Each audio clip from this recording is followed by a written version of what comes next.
Well, today's Disney announcement comes after a weekend in which the Florida governor hosted a retreat that drew some loyalists of former President Trump, many expecting DeSantis to make it official that he's running for president in the second quarter of 2023. Joining us now to discuss, GOP strategist and Newsmax columnist John Burnett and longtime advisor for former President Trump, Bruce LeVell.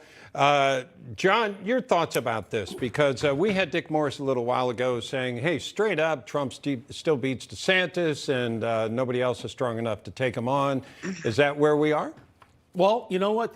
America, get ready, right? This is going to be a heavyweight bout, right, between two heavyweights, and it won't be on pay-per-view. It'll be free for all. The thing is that, I commend Governor DeSantis for bringing the fight to Trump. Right? He's bringing it differently than everyone else has done in the past, trying to go toe to toe, right? So you could say he's floating like a butterfly and stinging like a bee and leaving the rumbling up to Trump, right? And what better way to do it? A couple of miles from his Mar-a-Lago resort, right? And also bringing in Republican elected officials and big donors, right?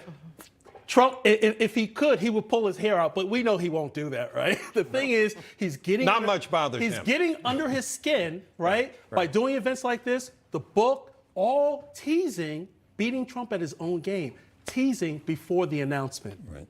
Yeah, and Bruce, speaking of that book, Governor DeSantis will release his new book tomorrow, The Courage to Be Free, Florida's Blueprint for America's Survival, takes on wokeness and legacy media. Now, the book reportedly has several passages that are complementary to former President Trump. Of course, we know he will be taking a book tour, which could also be something else, after this book comes out. Your thoughts?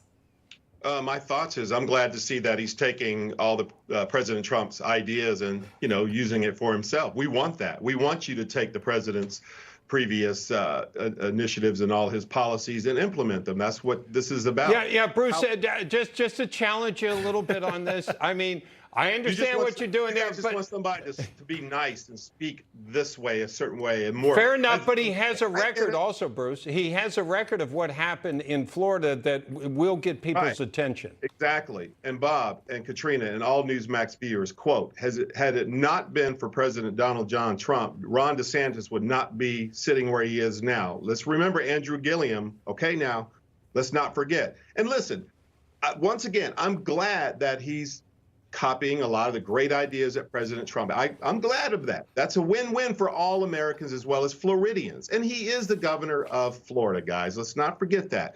I get it. They got the entire infrastructure of Facebook, Instagram, Fox News, everybody promoting Ron DeSantis. We did this before with Jeb Bush. I am used to this. I told y'all last time. Here we go. Oh, Jeb is great. Oh, he's a You mean low energy Jeb? The shiny nickel. Oh, but Bruce, Trump moved to Florida. Why? Because Florida is running well. Trump moved to Florida just like everybody else. Look what's going on in New York. Right, because he's running a great state during crisis. Look at all the other folks that had to escape from New York. Just like the movie that Bob and I remember this, John and Katrina are too young, Escape from New York. That's where that movie came from with Kurt. Was it Kurt Russell? Yeah. Hey, Snake, I thought you were dead. There you go. But all listen, right. Okay. Bruce, we understand you're all in on Mr. Trump. We get that. But let me ask it a different way to John. How is this different than 2016?